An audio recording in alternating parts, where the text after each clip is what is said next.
And Jay, like, tell me about you. Tell me about your story. You're very, I want to say, very impressive dude just on first impressions. You obviously have an interesting story, something that people should hear. And I know nothing about it, so I'm very curious. In your own words, like, tell us something about yourself. So I can start from the beginning. I'm born and raised in Stanger, Koraguza.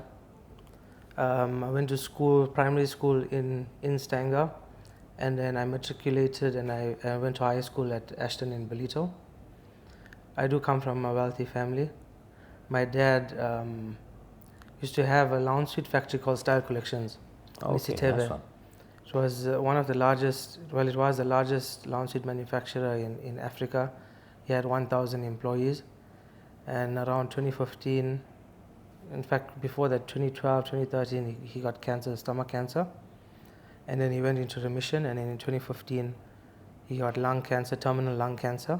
And he passed away, I think I was around 21 years old. Sheesh, sorry to hear. So I lost a role model and I think at a really important time in my life because I just came out of campus and I was just getting into the field of making money, like serious money. Because growing up, he always trained me not to have a 9-to-5 job. So he always groomed me to run a business because at the age of 16, he bought me like a hot dog stand. And on weekends, I used to run that business. And then when I turned 21, he bought me a block machine. That's around the time he got sick. In fact, I think he passed away when I was around 22. So it was always in me that I'm going to run businesses. And after he passed away, because we were in the lounge suite manufacturing industry, I started a small business supplying lounge suite manufacturers with upholstery fabric. So like this lounge suite and stuff, I used to supply the foam, the springs, the staples, the fabric, glue, the chrome legs, the domes, everything. I was a supplier to lounge suite manufacturers. So I started there. It was a small business. I started off from home, from my mom's garage. And then I bought a shipping container and I converted that into a small storage space. And then I got my first warehouse in Stanger. And then I actually started importing, after I landed a few contracts, I started importing fabric, like 3 or 4 containers a year from China directly, mixed load containers. So my containers used to come, well, I was fortunate enough to find a supplier that did all in one. So in one container, you'll put the legs, the staples, the fabric, a mixed load container and send it down for me. So that's how I got into fabric. And then in 2019, obviously the COVID thing happened, and that really chopped everybody. I got into that PPE, manufacturing masks and stuff. That got us busy for a while. Then we opened up the fabric warehouse again. Then the riots happened. Riots happened on our side. It was bad because in Isitebe, I don't know if you know, but they were burning all the factories and stuff. Right. So a lot of lounge suite manufacturers burned down. A lot of bad you were things affected happened. by that. Well, my customers are lounge suite manufacturers. Customers, of course, yeah. And then the following year we had the floods. That also affected us because, especially my cash business, it affected me because a lot of my bigger clients were like 90 days from statement that you're just making money on paper. You don't really see your money, right? And then all my cash customers now were the smaller, like Pakistani shops and small manufacturers from home. Upholsterers, etc. Upholsterers, this, that. I had a lot of them. And a lot of stores got flooded, stocks went missing. So there was a backlog in people getting paid. It was just slow. Okay. And at that time I was young, I had no role model and I was making all this money, like serious money. And I was a bit irresponsible with it. I was living a life that you're not supposed to be living. Like, I thought it's just up from there. It was never down. Right. So during that time, when I was struggling over those periods, I was still surviving, but it was getting bad. I was dabbling in forex. Okay. Like one of the guys that actually worked for me, he was doing forex, and he was making more than his salary from his phone. Okay. And then he introduced me to it, and then I got involved in it, and I started trading while I was running my business, and I started looking at it as if okay, I know my fabric business is doing bad now, and you know when you're growing a business, it's like your baby. Yeah. You don't ever want to lose it. Yes. You put all this hard work into it, all the sleepless nights, all the brainstorming, all the deals you did. It's exciting also, and you can't just like stop it. You'll do anything to save it. So at that time, I was taking out loans. I was doing desperate deals to try and save my business. I was doing anything to save my business, and I was using forex. There's a thing called news events. I don't know if you know about it, but we used to trade NFP, CPI, PPI. Those are specific news events that happen where the market spikes with extreme volatility. So I used to trade like 100,000 accounts, 200,000 accounts, and make a lot of money, and use that forex money and just keep pumping it back into my business, trying to keep everything afloat. And that's what was happening for like a year. And eventually we also went on a bad run with the forex, and I lost a lot of money at the same time. So now my business was sinking, and it wasn't so well with the forex. And it got to a point where I had to actually liquidate my company. So I went into voluntary liquidation.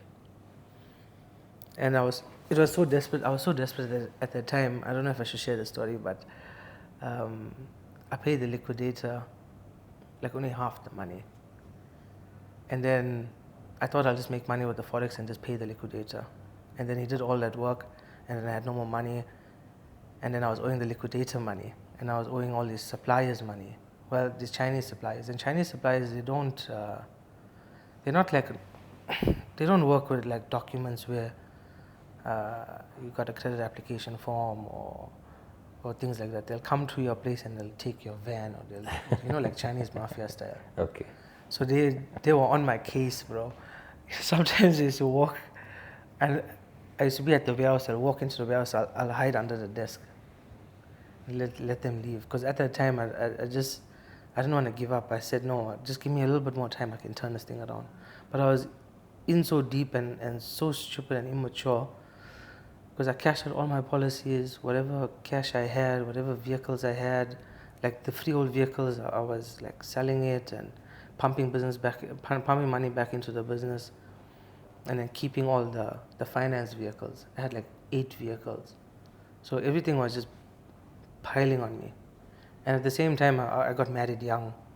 As my dad passed away, I got married, and then I got 3 kids. And then I got this big house and all these expenses. And now everything dried up. There's no more reserves. There's nothing left. So sorry, man. You've got so many things that's so interesting. How old are you, by the way? Right now, I'm 32. You're 32. Yeah. You've had a life of an entrepreneur. Yes. That would have, most people. I mean, I'm 40. I've been through. I haven't even been through as much as you, but I've been through a lot. Where I understand what you say. Yeah. Having, everything is falling apart all around you, but you desperately want to keep it afloat. I understand that feeling. I know that, and I think any entrepreneur has been in that situation where it's not your fault. You haven't done anything wrong. The floods it was my fault. Hey, it was okay. If I wasn't irresponsible with my money and living that type of lifestyle, and I saved for a rainy day, I could have maybe weathered the storm, or wouldn't have made desperate deals. You supply people and they don't pay you. Ah, okay. Yeah. So you were going down that road. Going down that road. Okay. You start doing deals or trying to supply stock to a customer that you know is risky, that they're a bad payer, but you just want to do the sale. Turn the stock. Yeah. Turn the stock. Yeah. Because the faster you can turn the stock, the faster you can pay your supplier, the faster you can pull more stock. Yeah, I hear you. Yeah. And something that you said that was interesting. I mean, you were born into a family that had money. Yeah. You were wealthy. Yeah. And I think that definitely had some benefit. I think that the reason you're 32 and you've been through so much and valuable lessons, nothing that was, would be a waste for you going forward. Yeah. Because you had like if my dad exposure. was around, I probably wouldn't have made these mistakes, but I made these mistakes. And, when you have a powerful father, and growing up, a lot of people that are around, they say they'll be there for you and they'll do anything for you. Because my dad was a person where all his family, all his cousins, whatever, he put them on. And you think that, like after he passed away, everyone would be there for you. They'll stand for you. I have this one uncle, Hassan and Buta, that own Kintoni Lounge, also a lawn suit manufacturer. That guy has been like my second father. He really stood by me no matter what. He actually gave me my opportunity. He was the biggest person I was supplying.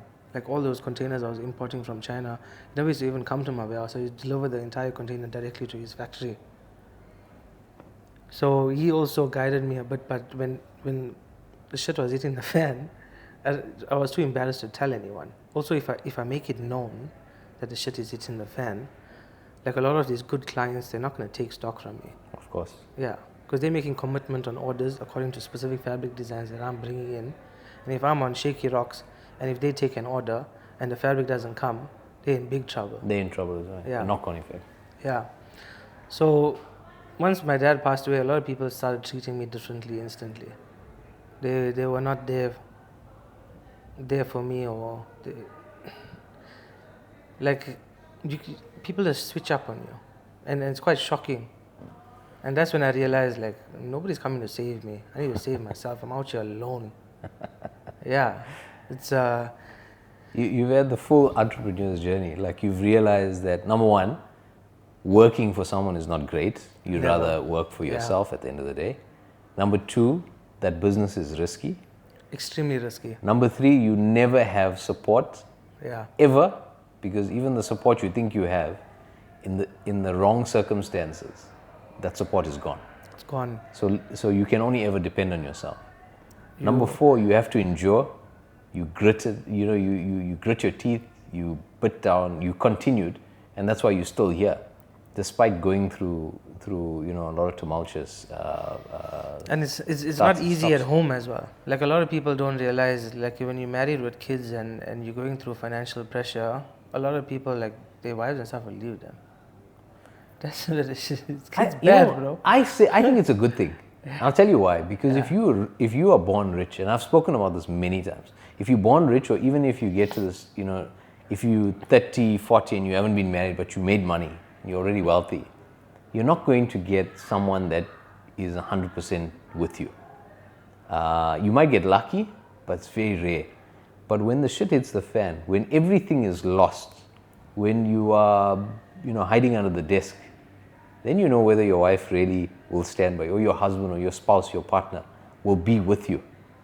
Because when there's nothing to offer someone, like I said, in the right circumstances, everyone will leave you at the end of the day. But without money, most relationships fall apart. Bro, you don't understand. Like when I lost everything, I remember at the time I lost everything.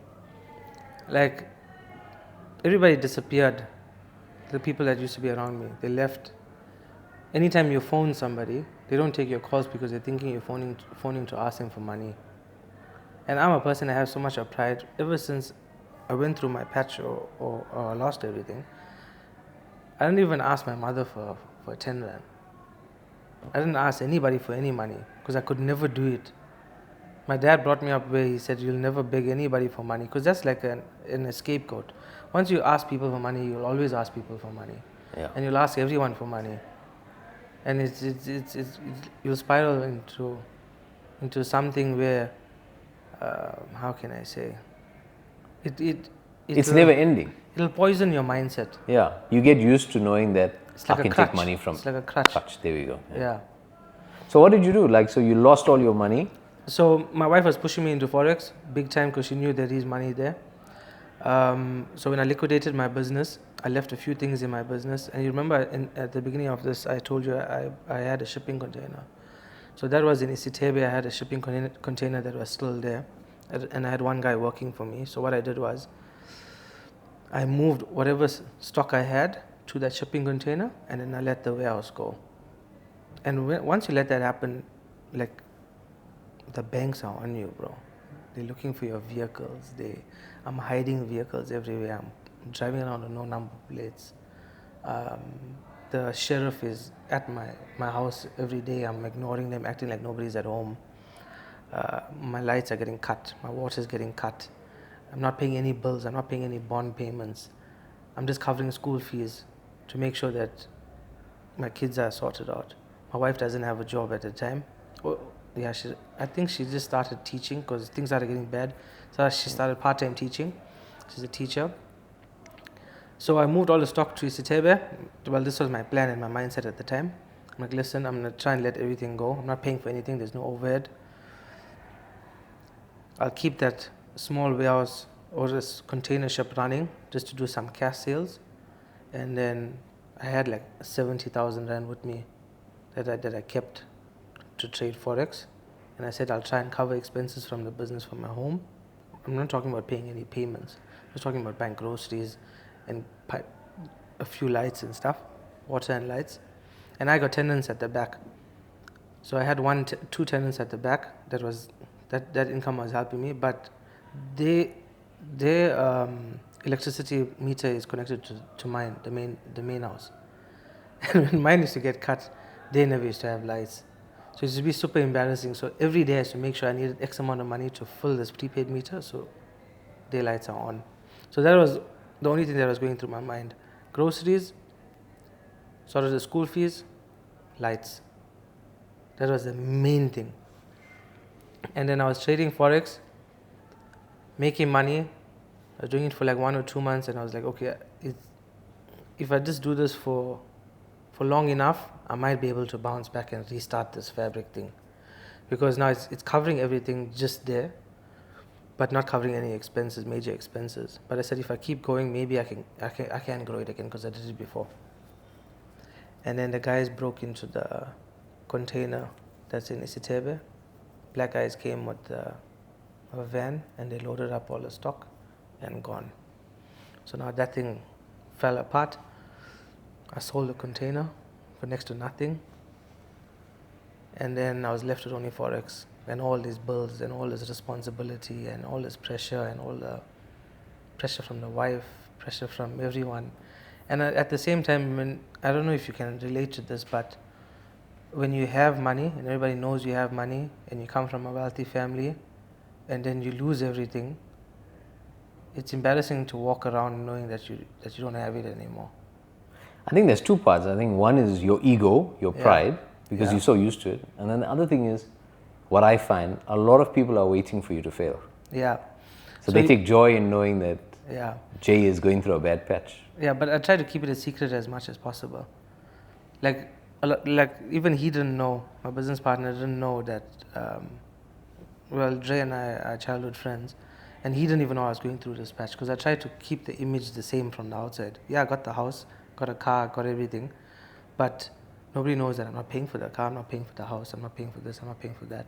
It was actually to a point where I used to walk my kids to school and back, because I had vehicles and stuff, but there's no money to put fuel in the vehicles. But I just make sure, just keep the image there for. But and the most embarrassing thing is walking to the school, and people are stopping on the side of the road and asking if you need a lift. Bro, you don't understand how embarrassing that is. And at that moment, I'm like, I can't live like this. So what is the changing point now? So you went through this entire thing. That was what, 3-4 years ago? So this was the plan. The plan was to let everything go. My wife was a teacher. We were busy applying for things in Dubai and whatever. Wife gets a teaching job there. They cover like housing and kids' school fees. And I said, okay, we'll move, and I'll just trade forex on the side, be a stay-at-home dad, and she can do the teaching thing, and then we can try and restart our life, because there's nothing left here for us. Right.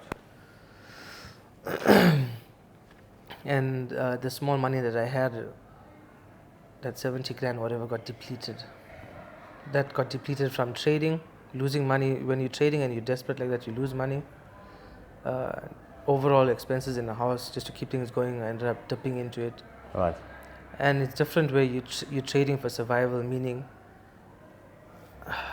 have you traded before? I don't. Okay.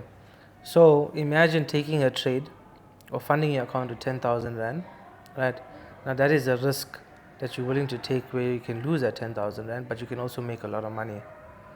But you're taking that risk, your 10,000 Rand, and you're putting it in a trading account, and you're trading it hoping to make a profit so you can pay bills. And you got your wife sitting in your ear and saying, just give me the 10,000 Rand to pay the bills. And then you don't listen to her. and then you take the 10,000 and then you trade it and then you lose the 10,000 rand. And then she's non-stop in your ear. We could have done this with the bills, with the 10,000 rand. We could have paid the school fees. We could have bought the lunch things. You know. Yeah. But at the same time, she's also delusional about it and saying you need to trade. You need to make us money. There's nobody coming to save us. Yeah. We'll be relying on you. Being that father figure, that's your duty. Yeah, the provider. I was in a dark place, bro. Like I remember trading at night and taking my last 2 grand and trading it and losing it and like breaking the plates in the house and you like don't know what to do. You like in a situation where nothing's working. It's like almost impossible. You need a miracle, yeah. Yeah. And the changing or the flip that happened was, at the time when I was going through all of the stuff, I started our company called FX War Room. Trey and I started it together. He didn't know I was going through all his financial difficulties. He's also a trader, so we said we're gonna do this thing together and trade together. So FX War Room. FX War Room.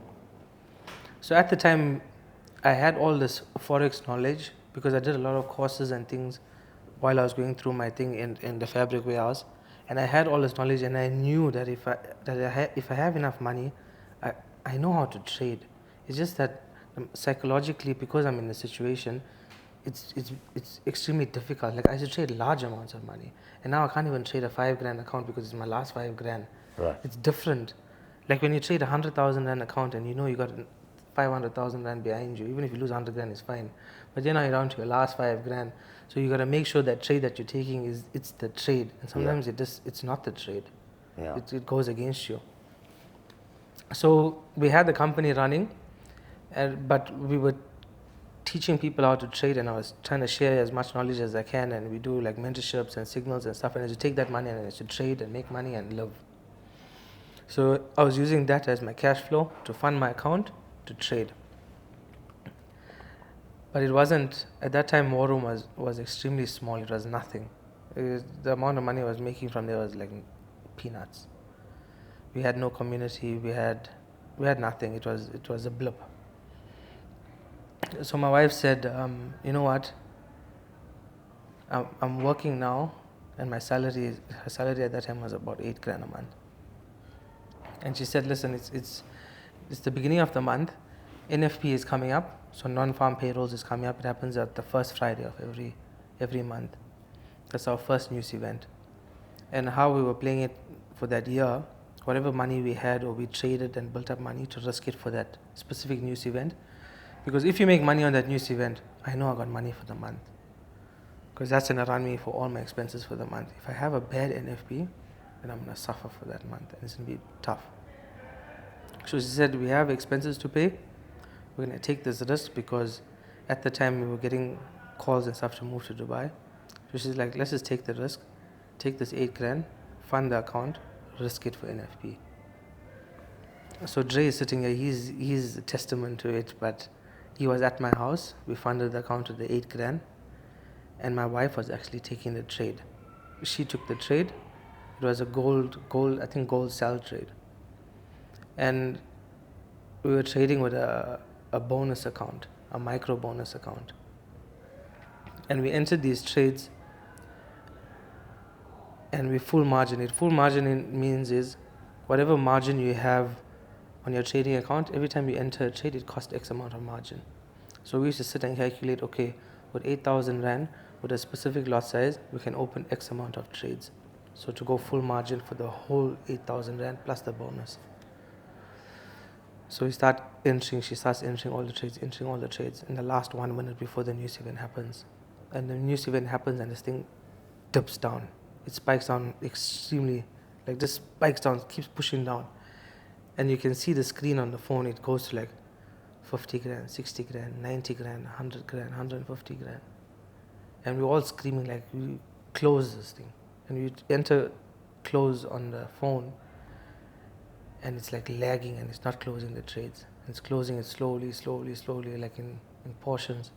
And eventually we end up closing that trade in like 150,000 rand profit. I had a screen recording on my social media. I don't know if I can find it. That must have felt like a euphoric moment. Bro, you don't understand. The morale in the house changes. Like I think Dre was more happy for me than I was happy. I was like in disbelief. My wife is like, we can breathe again, you know? And how the news events work is you have NFP first, then probably the second week is CPI. I think PPI first and then CPI. Or CPI and PPI, one of the two. So it's NFP, PPI, CPI. Those are the three main news events. So we went again, the next news event. We traded it, we hit it again. We traded the next news event, we hit it again. And this is where you have like... So you had a run of success, three runs. news events, bro. So from 8 grand, what did you build up to? So this is where like, I don't know if you know the term win for. Yeah. So this lump sum of money now, we made like 500,000 rand from 8 grand in 3 trades. It's amazing. In basically like 1 week. NFP, second week. So you made the 150, you took out whatever you needed for the house, etc., and you call it 100 grand back in? No, it doesn't work like that. So you got to do your withdrawal and then wait for your withdrawal to come and things like that. So we do these 3 trades. All the money is sitting in the trading account in the wallet, 500 and something thousand. I trade from there, do small withdrawals. Now, at the time with brokers, if you do a big lump sum withdrawal, they used to ban our accounts. Why? They'll say like abusive trading. The trading style that I was using is not allowed. Oh. We were abusing the system. The system was lagging, we were abusing the system. The reason why we opened so many trades is because there was a thing called slow decay. Meaning, instead of opening one big trade, and if the trade goes against you, it'll close instantly in a loss. So what we used to do is, we used to open 500 trades. So it's slowly closed. It takes 8 seconds to close one trade. So you got a few minutes, like 7 minutes or something, for it to actually blow your account. So you just imagine now we used to trade, it'll go in the opposite direction. Your 8 grand will go minus 100,000. But it's taking long to close. And then while it's closing, the trade will turn around and it'll go plus 100,000. And then you close. Okay. So it was like a system that we were abusing to make that type of money. But we did it. And we made that whole lot of money, and we were scared that if we do a big withdrawal, we're not going to get paid. So we submitted the withdrawals and we wasn't getting paid. And it was, now you're having a battle via email with the broker. Where's the money? They're saying you're under investigation for arbitrage trading. And they're asking for screenshots, they're asking for your proof of residence. And this happened over a 3-month period. And when my account got banned, all the clients that were trading with FX Forum, everybody's clients got banned at the same time, including his account. Dre's accounts, my wife's account, my account, all our clients' accounts, everybody's accounts, just froze it. They're doing a full-on investigation before they pay us. So we went through like a 3-month period, and Dre was the one that actually saw the email first, and he said, bro, he phoned me at like 2 o'clock in the morning. He's like, bro, you need to check your email. They sent an email stating that we are going to pay you this money. However, our business contract is permanently terminated and you're completely banned from our platform. So we all got banned from the platform, lost everything there, and then they paid us out in batches, like 8 grand first. First they paid me 8 grand. I was like, oh shit.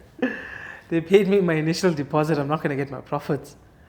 And then we phoned them back and they said, no, there's more payments following up. And then throughout the day, it was like 100 grand, 20 grand, 50 grand, whatever, and all the payments just came in. And when all the payments came in like that, like my old ways clicked in instantly, and I was like, okay, I got X amount of money, let me just sort out a few things. You know, it's been long since I spoiled my wife, we can go on a holiday, we can do this, we can do that. Then I sat back and I thought, you know what? When I had this mindset before, it put me in a hole. So I need to change things a bit. So I took the entire 500K and I just EFT'd to my mother. And I EFT'd my mother 500K. I didn't tell her, I didn't do anything, I just EFT'd her 500K. And immediately she phoned me, she's like, where you got this money from? Did you borrow this money? Or like, you know, how did it happen? Then I explained to her, I'm doing trading, this is how we made the money came in, I just need you to keep it for me for a while. Just let my mind clear up and I'll tell you what I'm going to do with it. You've built up, right? Now you're not trading anymore, you've given mom the money, which is clever. Yeah. There's a Chinese saying, funny enough, you don't touch money. If you make a windfall, you use the term. Yeah. If you make a lot of money, if you come into a lot of money quickly, you let it breathe for 60 days. You don't touch it for 60 days. And it's one of the secrets that Chinese people have, apparently. And I found it as well, where if you make money quickly, especially, if you're riding high continuously, Yeah. you do get into that mindset of it's never going to end. I'm always going to make 300 here, 500 there, a million here, 2 million. I'm always going to have money. So you do silly things. You start spending money that you don't even make it. Correct. You're buying Yeah. things you don't need. I've been in that situation, bro. I thought it was a gravy train, it's never going to end. Yeah. And then, something you spoke about. You were going to take your wife on a holiday. You were going to buy things. You gave your mom the money. And by delaying that gratification, it gave you time to sit, to think about it carefully, to decide, what is it that I need to do now? And then what did you do? I took like 400K, I put it into a 12-month fixed deposit, and I said, okay, let's think about it next year. I took 100K and I said, okay, we're going to start our lives up with this 100K. If we blow this 100K, we'll pull another 100K. Okay. So from there now, we were mainly trading news events. Trading these news events, making like 50K a year, 60K a year, 70K. Now I'm starting to see money again. Okay. I'm like, okay, I got a small kitty that I built up there. Let me just build up from this money now. And I started trading and growing the business and doing mentorships and building a community and teaching all the people my style of trading and how I made all my money and how but at this time I obviously shared my story and people could relate to me a lot and they knew who I was. So when I shared my story, they were looking back at the things that I did and it started to make sense. Started to make sense. Like They could this piece it guy together now.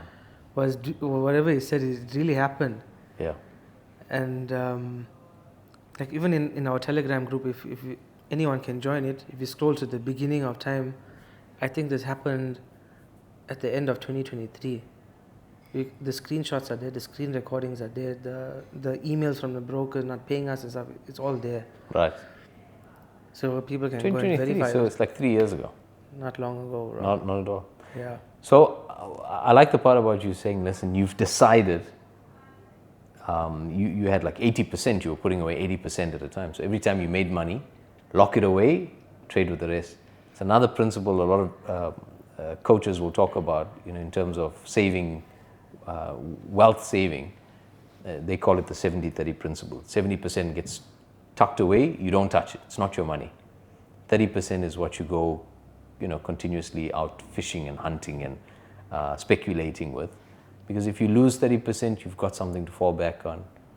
But most times, if you do enough plays, you're going to make some money. Also, out of sight, out of mind. So a lot of my trading accounts, because I went through a liquidation and everybody's after me, up till all the story while it's happening, I still haven't been paying for anything. Like, the house I never paid for like close to 2 years, bro. Sheesh. So everything built up. My house is going on auction, almost going on auction. Everybody is like phoning me, the sheriff's on my case, the people even know my cars were getting loaded on, getting repossessed. So you had to go and fix all of that? The plan was always to go on to debt review. Everybody was saying that, but I didn't even have money to pay the debt review amount because my bill was like I was in 6 million rand debt. My debt review is like, you don't even make that in your salary. I'm going to pay this debt review. It'll be like 50 grand a month. Right. So I was just like buying time. I said, I'm going to get to it, but I'm just buying time because I know if I communicate with the sheriff or communicate with these banks, it's just going to speed up the process. Yeah. They're going to just put my house on auction faster, or they're just going to take away my car faster. So I was just playing the long game because I know, okay, now I'm on the right track. If you just give me enough time, I know what I can do. So eventually got to a point where I did do the debt review thing. So that's sorted out my house, sorted out a lot of stuff. And I trade via my mother's name. So all the trading accounts, everything is on her name. So when I do my withdrawals, how the brokers work is, how the brokers work and trading work, if you deposit via a specific person, you can't withdraw any other way. So money in, money out has to be from one Makes sense, yeah. identity. KYC is know your customer. Yes. So I trade from my mother's account. So whenever I make money and I withdraw, it goes to her first. And she puts it in a fixed deposit She keeps just enough to cover my expenses. And then my wife is a full-time trader now, so she left a teaching job. She's a full-time trader. She makes her teaching salary every week, I think. So both of us are sorted now at the moment, making more than enough money. And I like to call it the freedom play. So yes, right now maybe I don't have as much money as a wealthy businessman, as somebody that's running a big business, but I promise you my quality of life is way better than a lot of people. Like if I want right now, I can move to any country in the world, anywhere, and be just as wealthy and make just as much money as I am making right now. No overheads. I work from my laptop, from my phone, completely remote. I wake up at like 2 o'clock in the afternoon. I just came back from a 2-week holiday. I go on holidays. I don't need to worry about anything. The only thing that's holding me back and not doing stuff is my kids. I'm trying to give them routine. They're going to a specific school. They're doing specific stuff that I can't really move. But once they finish primary school, I'm gone. I'll just rent and move wherever I want to move. Great. That's the end goal. 5 points quickly. What would you say to anyone starting out in business whose parents have money? Yeah. There's a lot of kids out there whose Yeah. parents have a lot of money and they are depending on that life. Yeah. But like you said, tragedy can happen anytime. Suddenly dad is not there anymore. Yeah. What are the lessons that they need to remember? So the most important thing is a lot of people that come from wealthy families, they feel entitled. Like my dad always growing up, even though he had a lot of money, he used to always tell me, this is my money, not your money. You go make your own money. Good. And he used to give me money, and when I misbehaved, he used to take it away from me. So from small, he taught me like, you want to be rebellious against your dad, and like you misbehave, he's taking away your money. So I used to get angry and I used to be like, screw you, I'm going to make my own money. So that's why I was always into business and stuff. And even though I went through a lot, but no school or university can teach me about what I went through. Yeah. Like I can run a business in and out, from lawyers to accountants to liquidators, sheriffs, banks. You've been through it all. I've been through it all. And So now lose that sense of entitlement. Lose it. lose it completely. No one owes you anything. Yeah, nobody's coming to save you. Like you should also be a man and grow something on your own. Like I'm so confident in and I'm not insecure about anything. Like even if this forex thing disappears, I know I can do step something into anything and I'll grow it from scratch. Yeah. Because So- you had to. And I know I can do it. I did it so many times. And I Right. failed so many times and I did it again. So it's not like I need to rely on anybody. So as long as you can flip that switch and get to a point where you can make your own money and don't feel entitled and don't be a waiter. Don't wait for your parents to die to get a whole lot of insurance money and be a trust fund kid and burn through it. Yeah. You need to be able to be a man, build your own legacy. Even if that money is there, you need to stand on your own 2 feet and be able to flip that switch. So you as a man know that you can step into any industry, step into any part of the world and start something from scratch and be a provider for your wife and kids and take away the 9-to-5 mentality out the door, because that is the most risky thing. Before you know it, your life is over. That's it. Yeah. And if you're stuck working for somebody, it's extremely difficult to build wealth. A lot of people don't understand also, lawyers, accountants, all of these things, I probably earn more than some of them. But there's a few people that earn a lot, like doctors and whatever. It's not like they're earning a lot from their normal job. They're running a business. Yeah. They start their own practices. They've got Then they go into buildings. then they go they've into got property consortiums. They go into this. Correct. They go into that. And then Yeah. a lot of people in school, they get brainwashed thinking, if I become a doctor, become a lawyer, become an accountant, I'm going to be super wealthy because that's the lifestyle these people are living. Yeah. But they don't realize There's a lot that's more just the that cash cow that they used to build wealth through business. business. Yeah. Business is the end goal. Whether you have a job, you use that job to fund your trading account to build your business. Trading is like your business portfolio. whether you have a business, you use your business income to trade and you make money from there. Because at the end goal, the freedom play is what Freedom, we want. yeah. Okay, I love it. Jay, thank you so much. Yeah. I appreciate it. Your Thank story you. is interesting. We could talk here for hours, Yeah. but I really appreciate I it. didn't even speak about half the other stuff, but yeah, Next, the follow-up podcast. sure, definitely. Lovely. Thank you, Jay. Thank you so much, man. Thanks. Appreciate it.